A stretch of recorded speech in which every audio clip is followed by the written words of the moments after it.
conceitos e hoje a gente vai citar esses dois conceitos e depois nós vamos falar um pouquinho sobre ancoragem, tá? E são conceitos fundamentais para que a gente, na hora de uma revisão de um clean check, a gente observe os tipos de movimentos que estão acontecendo.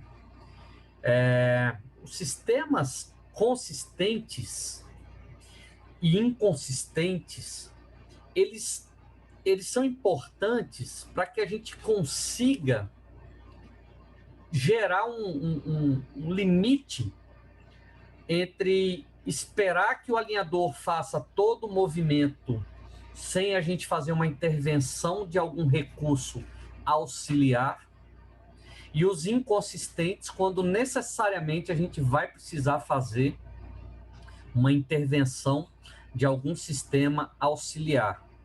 Quando eu falo sistema auxiliar, não é só DAT, sistema de ancoragem esquelética.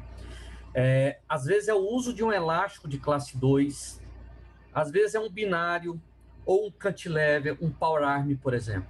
Tá?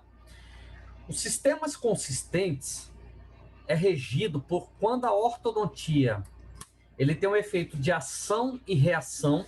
Então, a ação é todo o movimento que a gente quer.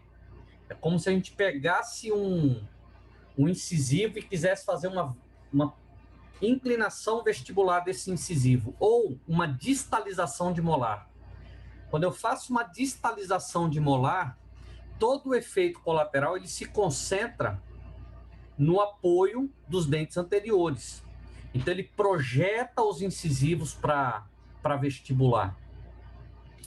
E aí é onde a gente precisa entender que esse efeito colateral ele pode ser desejado, ou seja, a gente quer que isso aconteça, ou esse efeito colateral ele não é desejado, ele é indesejado.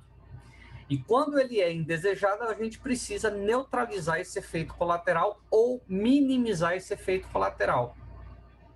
Então, o grande desafio da ortodontia é a gente entender quando o efeito colateral ele é a nosso favor e quando ele não é a nosso favor, como é que eu posso tornar esse efeito colateral favorável para a gente. Então, se eu tenho um tratamento de classe 2, divisão 2, ou seja, recordando, né, classificações de maloclusão, classe 2, relação de molar, divisão 2 é quando a gente tem os incisivos verticalizados. Então, se você vestibulariza, distaliza os molares, o efeito colateral de vestibularização dos incisivos, ele é bem quisto, né? Ele é desejado, porque a gente quer verticalizar ou vestibularizar os incisivos com coroa para vestibular. Então, ação e reação. Ou seja, o efeito colateral é o que eu quero, joia. Então, ele tem um sistema que a gente classifica como sistema consistente, tá? O sistema inconsistente é quando a gente não quer esses efeitos colaterais. Por exemplo, uma classe 2, divisão primeira, onde a distalização dos molares, eles vão jogar toda a força de efeito colateral e vestibularizar os incisivos. E nos objetivos de tratamento da gente, a gente não quer essa vestibularização dos incisivos, porque a gente quer o contrário, a gente quer, na verdade, uma verticalização dos incisivos, minimizar o ângulo 1.ns. Então, esse efeito colateral, ele está contra a gente, ele é indesejado. Como é que a gente vai controlar esses efeitos colaterais? E isso é muito óbvio na ortodontia analógica. E a gente precisa aplicar esses conceitos e esse raciocínio quando a gente estiver desenvolvendo o nosso clean check, tá bom? Então, esse é um exemplo. Inclusive, essa paciente, eu avaliei ela hoje. O caso está indo muito legal, tá? Está indo exatamente como eu planejei. Ela está no alinhador 21. Então, quando a gente tem a necessidade de verticalização desse molar, vai ocorrer uma projeção dos dentes no quadrante 4 para mesial.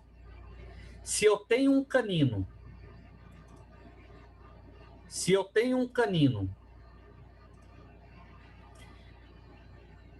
superior, que eu precise vestibularizar e mesializar o canino inferior para mesial, para relacionar em classe 1, os efeitos colaterais de ação e reação são desejados. Ou seja, é aquilo que eu gostaria que acontecesse. Então, recordando mais uma vez, a gente precisa verticalizar esse molar, ou seja, a força de ação, onde a força de reação ela é mesializar os dentes do quadrante 4. Se a gente quer esse efeito colateral, porque a gente quer corrigir a linha média para o lado direito, porque a gente quer mesializar o canino para assim alcançar uma relação de classe 1, esse é um sistema que a gente chama de consistente. Se você não quer fazer esses movimentos acontecerem, ou seja, os efeitos colaterais não são desejados, a gente precisa pensar como nós vamos controlar esses efeitos colaterais. Por exemplo, eu posso lançar mão de um DAT acoplado aqui a um power arm para não permitir essa mesialização desse canino. Então, eu controlo o efeito colateral porque ele é um sistema inconsistente, não é o que eu quero. Mas todo sistema ele é composto